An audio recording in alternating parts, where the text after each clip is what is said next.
I love this one. It's a little bit of history. It's a little bit of kookiness. A Cowboy Named Ernestine by Nicole Rubel. Story of an Irish mail-order bride who lands in Texas and is suddenly thrust into a less than desirable household. Everyone treats her like kind of like Cinderella, you know. They put all the work on her. Well, the day that the preacher comes, she decides to put on some cowboy clothes and she leaves. Is rescued by Texas, what is his name? Texas Teeth. Taken back to the cowboy camp and she becomes a cowboy. She leaves on that hat and those cowboy clothes and everyone thinks that she's a cowboy. It's fun. You know, she learns to love the cowboy life, and Texas Teeth just learns to love her. She tells stories, makes another cowboy jealous, and next thing you know, she's put into the rodeo on top of a bull. Read this book and find out what happens to Ernestine. Times are tough, but we don't have to let them get the best of us. This is Aunt Nancy and An Old Man Trouble by Phyllis Root and David Parkins. I think this was really wacky, way out illustrations.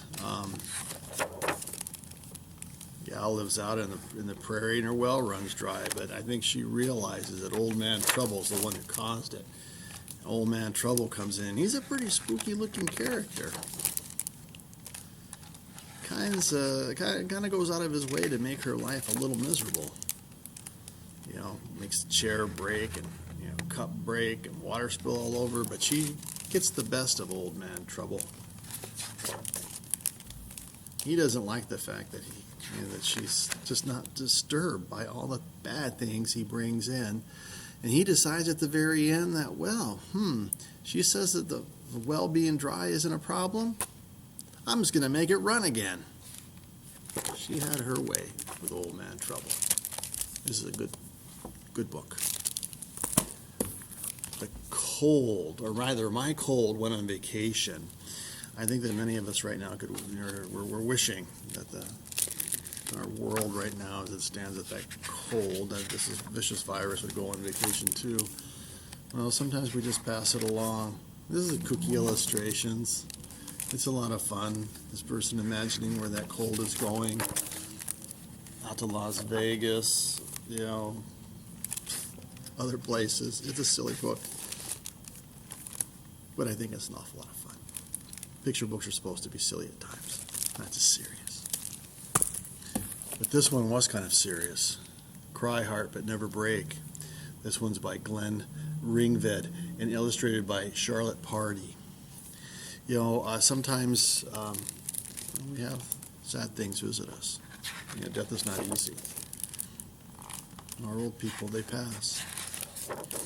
And these little people realize that death has come to visit, and the last thing they want is for their grandmother to go.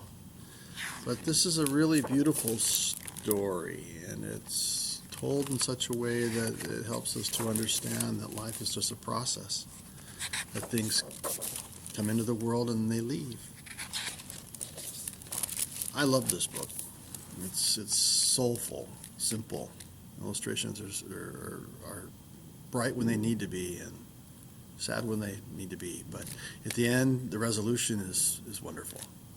Grab this book. To balance it out, a book called Life. Cynthia Rylant and Brendan Wenzel. Beautiful illustrations. Life grows, it goes, and it grows and it goes. Critters, plants, people. Life. Beautiful. And to finish it up at the 20-minute mark, Silent Days, Silent Dreams by Alan Say. I've been following this guy's work for a long time, but in this particular book, he's not just telling stories of his family or stories of Japan. This one is set in Pacific Northwest in Idaho, And the story of a boy, James, who is deaf and dumb, mute, but is given the opportunity, if you want to call it that, to go off to a school. His people don't know what to do with him. He still doesn't learn to read and write, but what he does is that he draws. And every place he seems to go, he generates an immense amount of work. And then it's lost until he gets to a point later on in his life where he has a chance to live in a chicken cage or hutch, and he generates his last great body of work, which is discovered by a school in Portland and then put on display in Boise. He became a famous self-taught artist, but he never learned to speak or never gained his hearing. This is one of the most touching, soulful picture books I've ever discovered in my entire time of being a children's librarian.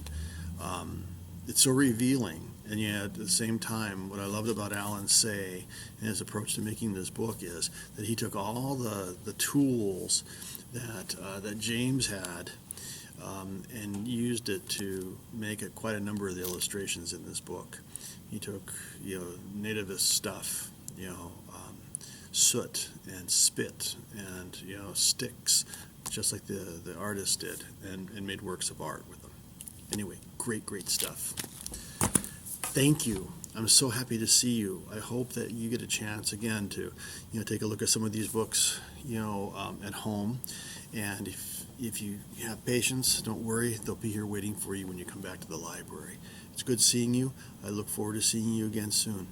Have a wonderful day. Bye.